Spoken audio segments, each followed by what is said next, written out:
అలాంటి వ్యక్తి మరి బిగ్ బాక్స్లోకి వచ్చి ఇక్కడ దాకా ఫైనల్ స్టేజ్ దాకా వచ్చాడంటే చాలా గ్రేట్ అని నేను అనుకుంటున్నాను. మరి సెలబ్రిటీస్ అనేది కామన్, సెలబ్రిటీస్కి ఇవ్వడం అనేది కామన్. సెలబ్రిటీస్ కాకుండా కామనర్కి ఫస్ట్ వస్తే చాలా బాగుంటుంది. అన్నిట్లో తను చాలా బాగా ఆడుతున్నాడు, జెన్యూన్గా ఆడుతున్నాడు. మీకు నచ్చే క్వాలిటీస్ ఏంటి పవన్ గేమ్లో?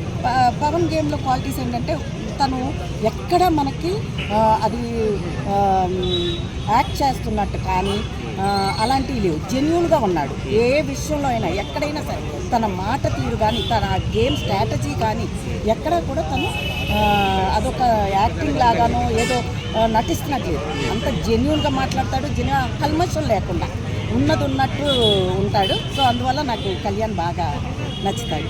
అంటే కామనర్స్గా డిమాండ్ పవన్ కళ్యాణ్ టాప్ 5లో అవును ఉన్నారు. సో విన్నర్ రేస్లో చూస్తే పవన్ కళ్యాణ్ మాత్రమే, డిమాండ్ పవన్ ఎందుకు లేడు, ఏం తక్కువ? డిమాండ్ పవన్ ఇప్పటిదాకా ఏంటంటే మనందరికీ తెలిసిందే బాండింగ్స్కి కట్టుబడిపోయి ఉన్నాడు. రీతు బాండింగ్స్తో కట్టుబడిపోయి తను ఎక్కువగా రీతుని గెలిపించడానికి చూడటం, రీతుకి ప్రతిదానికి ఎమోషన్ కానీ అన్ని విషయాల్లో రీతు అనే తను ఇదయ్యాడు. సో అందువల్ల తను కొంచెం వెనక బ్యాక్ స్టెప్లో ఉన్నాడు. లేదు గేమ్ తన కోసం ఆడుంటే ఈ పాటికి చాలా బాగుండేది. ఉండేవాడే, విన్నర్ రేస్లో ఉండేవాడే, అసలు ఫస్ట్ వచ్చేవాడు. నిజం చెప్పాలంటే డిమాండ్ పవన్ ఫస్ట్ వచ్చేవాడు. టాస్క్లు అంతా కూడా బాగానే అదే చెప్తలా. ఎక్కువగా తను రీతు ఉన్నంత వరకు తను ఎంతసేపు రీతు కోసం రీతుకి సపోర్ట్ చేస్తూ తను కొంచెం ఒక స్టెప్ బ్యాక్ ఉండి తనను ముందుకు తీసుకెళ్లాలన్న ఉద్దేశంతోనే ఉన్నాడు. సో ఇప్పుడు తను రీతు వెళ్ళాక తను కొంచెం గేమ్ చేంజ్ చేశాడు, బాగా ఆడుతున్నాడు. కానీ ఏదైనా ఫస్ట్ నుంచి ఉన్నదే ఉంటుంది కదా, సో అందువల్ల తను ఒక స్టెప్ బ్యాక్ అయ్యాడు. మనకి కళ్యాణ్ అయితే ఇంకా నెంబర్ 1, ఇందులో తిరుగులేదు. నా ఓటు అయితే డిమాండ్ పవర్ కళ్యాణ్కి, పడాల కళ్యాణ్కి. తనుజ కొన్ని అంటే తన గేమ్ స్ట్రాటజీ తను ఆడుతుంది, కానీ ఒక్కొక్కసారి ఏమనిపిస్తుందంటే తన గేమ్ కోసం ఎంతకైనా ఇది చేస్తుంది. వెంటనే సెల్ఫిష్ అవసరమైతే ఇప్పుడు ఒక మాట చెప్పి ఆ మాటని మళ్ళీ డైవర్ట్ అవ్వటంలో కూడా తను వెనకాడదు. సో అలాంటివి కొన్ని జెన్యూన్గా అనిపించలేదు. కొన్ని చోట్ల కొన్ని చోట్ల నటిస్తుంది అనే అనిపిస్తుంది, సీరియల్ యాక్టింగ్ లాగా. అదే కళ్యాణ్ ఎక్కడా కూడా మనకి అలా నటించడం కానీ అలాంటివి ఎక్కడా లేదు. తను ఫ్రాంక్గా ఉన్నట్టు జెన్యూన్గా ఎక్కడికక్కడ తనకి ఆఖరికి గేమ్స్లో కూడా ఎక్కడ తను బ్యాక్ స్టెప్ పడలేదు. చాలా బాగా ఆడుతున్నాడు. అలా ఉండదని నేను అనుకుంటున్నాను. ఎందుకంటే బిగ్ బాస్ స్టార్ మా వీళ్ళు ఏంటంటే అలా చేయరు అనుకుంటున్నాను. ఎందుకంటే వాళ్ళు కూడా జెన్యూన్గా ఉంది కాబట్టి ఇప్పుడు మనకి టాప్ 5 చూస్తున్నాం. మనం టాప్ 5 ఎవరు వచ్చారు అలా సపోర్ట్ చేయాలి అనుకుంటే ఇంకా ఏ రకంగా వేరే వాళ్ళు, కానీ మనమైతే మన మైండ్లో ఎవరు టాప్ 5కి వస్తే బాగుంటుంది అనుకుంటున్నామో వాళ్ళే వచ్చారు కదా, వేరే వాళ్ళు ఎవరు లేరు. ఎవరైతే వెళ్ళిపోవాలి వీళ్ళు గేమ్కి ఇది లేదు అనుకున్నామో అలాంటివి అయితే నేను లేదు అనుకుంటున్నాను. ఎవరండి?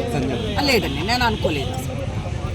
తను అంత దానికి ఎలిజిబిలిటీ కూడా కాదు అనుకుంటాను. సంజన ప్లేస్మెంట్ నాకైతే రీతు బాగుండేది అనిపించింది. ఎందుకంటున్నానంటే రీతు ఒక రకంగా చాలా అంటే అమాయకురాలు, ఓపెన్ మైండెడ్ అంటే ఏదైనా తన మనసులో ఏది ఉంటే అది బయటికి ఎక్స్ప్రెస్ చేసేస్తుంది.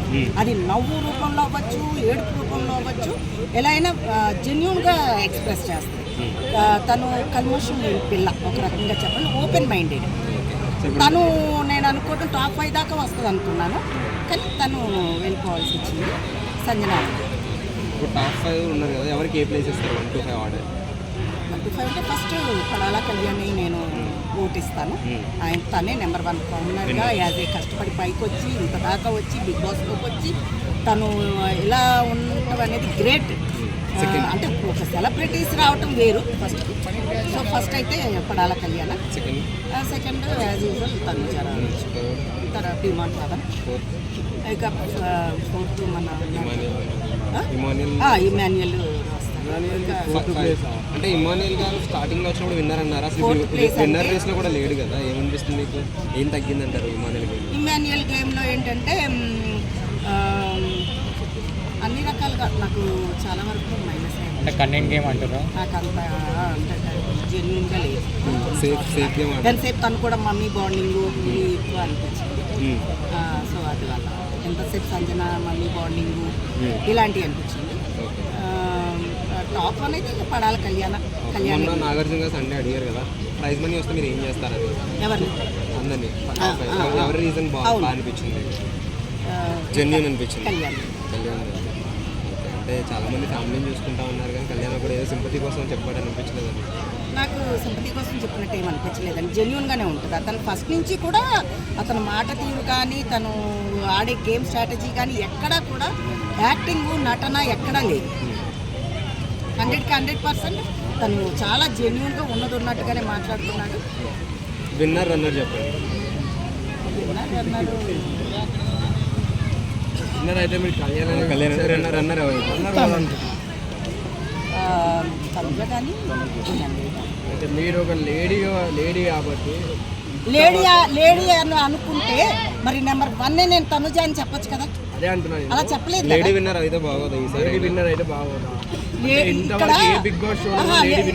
అలా అని కాదు. ఇక్కడ మనం లేడీస్ కాబట్టి లేడీ విన్నర్ ఇలాంటి ఆలోచన వద్దు. జెన్యున్గా ఉండాలి, జెన్యున్గా మాట్లాడుకోవాలి. మరి ఎవరైతే పెర్ఫెక్ట్ దీనికి కరెక్ట్ అనిపించిందో అది చెప్పుకోవాలి. కానీ నేను లేడీని కదా అని చెప్పేసి లేడీ విన్నర్ని మనం తనుజ అని నేను అనకూడదు. అది కరెక్ట్ కాదు. మనం లేడీస్ అయినా కానీ ఉన్నట్టుగా మాట్లాడుకోవాలి. మేడం లాస్ట్ వచ్చి మీమ్స్లో అడుగుతున్నారు కదా, చాలా మంది ఇన్స్పిరేషన్ తీసుకోవచ్చు ఆర్మీ కానీ గెలిస్తే అని చెప్పి, మీరు దాన్ని ఎక్కువ ఇస్తారా? అంతే కదా. అంటే ఆర్మీకి వెళ్ళాలని ఫ్యాషన్ పెరుగుతుంది, ఇన్స్పిరేషనే కదండి. ఇప్పుడు ప్రతి ఒక్కరికి ఒక ఆర్మీ బాయ్ స్టేజ్కి వచ్చారంటే గ్రేటే కదా. ఎక్కడ కళ్యాణ్ మనం అనుకోవాలంటే చాలా పేద కుటుంబం.